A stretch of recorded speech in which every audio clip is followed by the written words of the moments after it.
Mistakes. Boy, oh boy, have I made my fair share of them. By definition, a mistake is an action or a judgment that is misguided or wrong. Thankfully and unfortunately, mistakes come in all shapes, sizes, and forms. While mistakes are simply a part of our human condition, some mistakes can be more costly than others.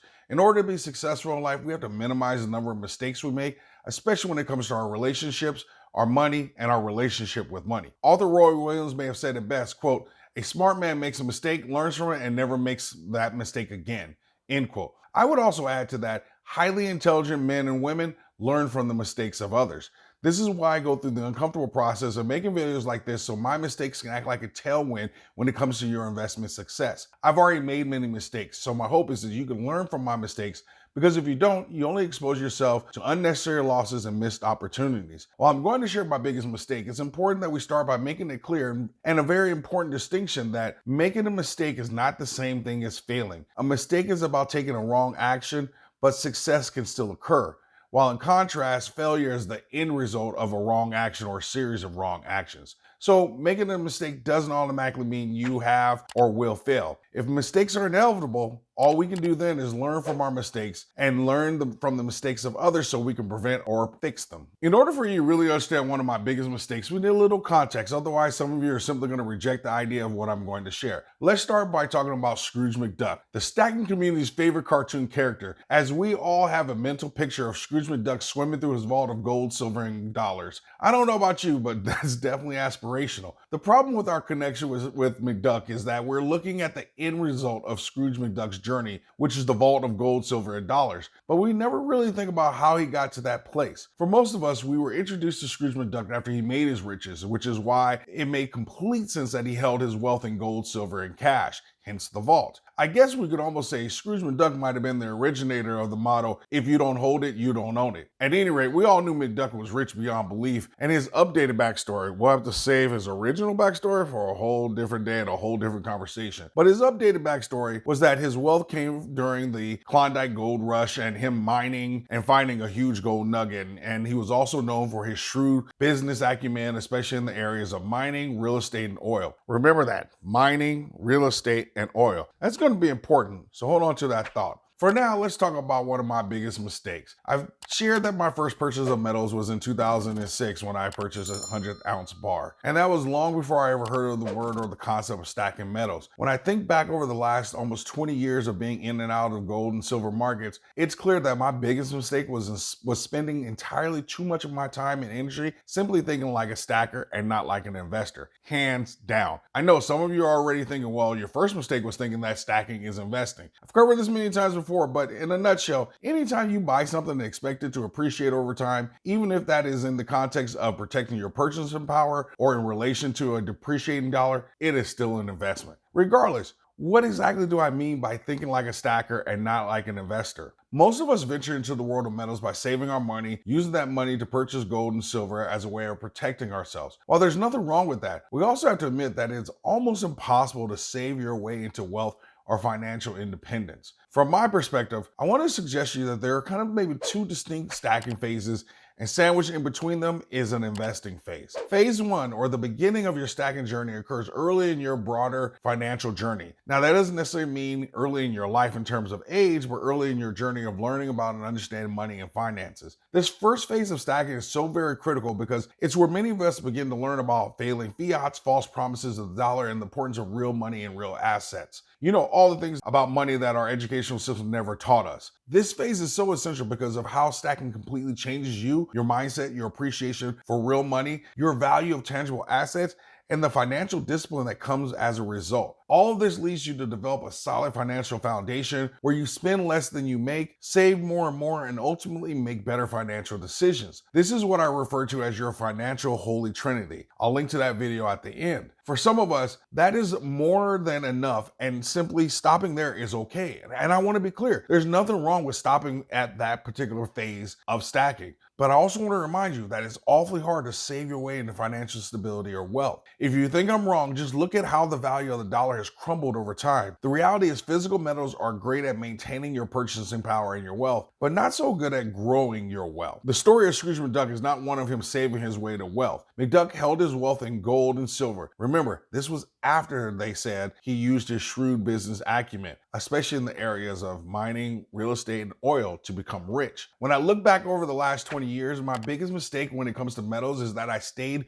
in phase one entirely too long. I spent too much time and energy focused on accumulating and stacking when I should have been focused on being a precious metals and even commodities investor. As a result, I did not take full advantage of the last bull market in gold and silver. That is a huge mistake that I will not make this time around. Brace yourself for what I'm about to say because it's blasphemy in this community, but it's just the reality in my mind. The stacker's mentality, or phase one of stacking, resulted in me accumulating too much physical gold and silver. I know.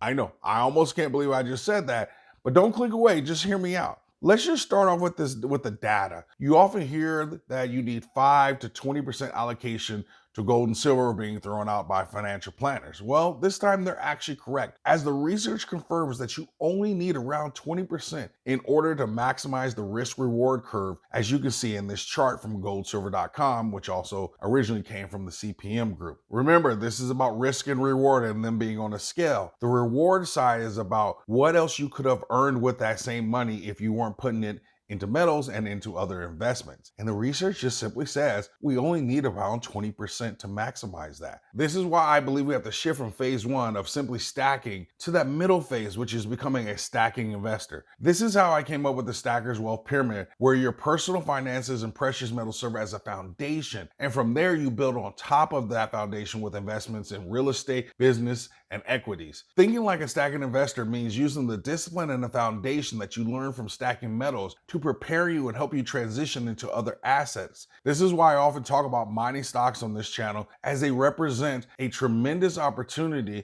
to position your money for leverage or exponential growth. Remember, Scrooge McDuck made his riches in mining, real estate, and oil, which beckons the question, why shouldn't we be doing the same thing? Well, let me tell you, I've learned from my previous bull market mistake, and I do not plan to make that mistake again. Let me give you a very real example. Let's take a look at Franco-Nevada as one of the big boy kind of beta returns in the mining stock area. In 2011, you could have purchased shares in the $30 to $40 range and sold it 9 years later at $160, which would have been 4 times your money. While gold prices had a nice run during that time, you definitely didn't 4x your money. But okay, let's say you don't like mining stocks, and I understand that because my mining stocks right now, y'all, look awful. I mean, it is blood everywhere. But let's just say as an alternative play, you could have simply swapped your silver for gold when the GSR was at 36, and then swapped back when the GSR was not at its peak, but let's just say 100. Your 36 ounces of silver would have gotten you 1 ounce of gold. But at the end of that market,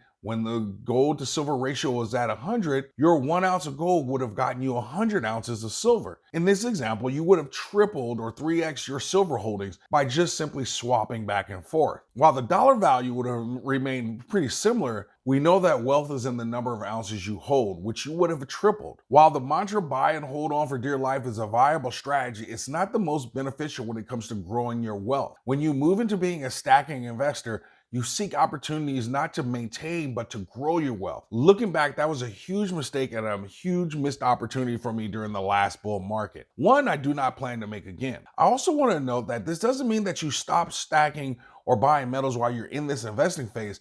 It's just the proportion or the ratio of how much you buy shifts as you have to rotate that money into other opportunities. Remember, every dollar in your possession is an employee. And as an employee of yours, their number one job is to go out and get you more employees. That is the only way we can win this game called capitalism.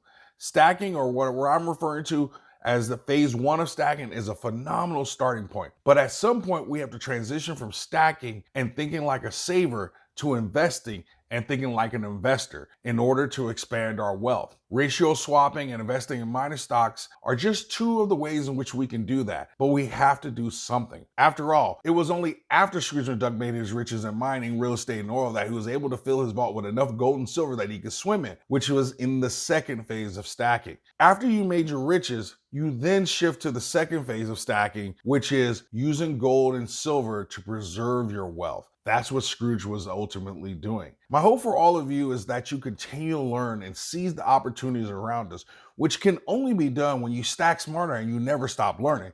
You see what I did there? I pulled in the model a little earlier. Anyway, in the comments, beyond stacking physical metals, what else are you investing in? Are you buying mining, energy, or oil stocks? Dare I say cryptos? What investments are you happiest with? Or you can simply put an A+ in the comments section so that everyone can know that you always stack smarter and never stop learning.